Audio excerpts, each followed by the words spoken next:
Hello दोस्तों, नमस्ते, प्रणाम। मैं हूँ आपकी रीता। मेरे यूट्यूब चैनल पे आपका स्वागत है और मैं गाने जा रही हूँ देवी मैया का भक्ति गीत। जैसा हो कमेंट में ज़रूर बताइएगा। मेरे चैनल को लाइक करें, सब्सक्राइब करें। कृपया आगे से आगे बढ़ाएं।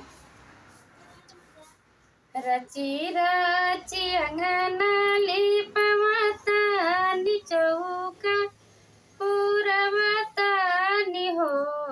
माई बैठा तू हमारे आंगनावा असनावा लगावता हो। माई बैठा तू हमारे आंगनावा असनावा लगावता हो। कलशा पे दिया ना जलवता हो। मावा करवता हो।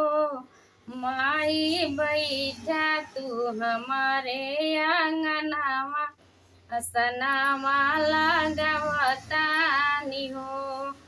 माई बैठा तू हमारे आंगनावा असनावा लगावता हो।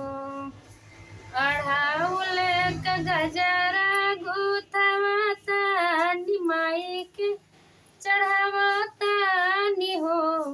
माई बैठा तू हमारे आंगनावा असनावा लगावता हो।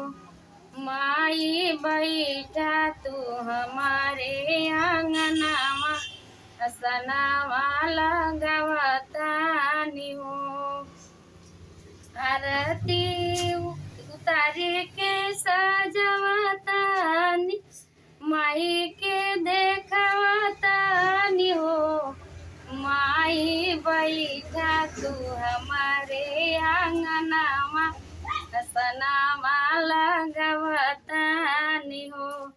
माई बैठा तू हमारे आंगनावा असनावा लगावता हो।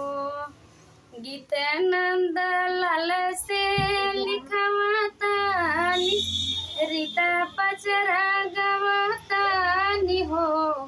माई बैठा तू हमारे अंगनावा असनावा लगावता हो।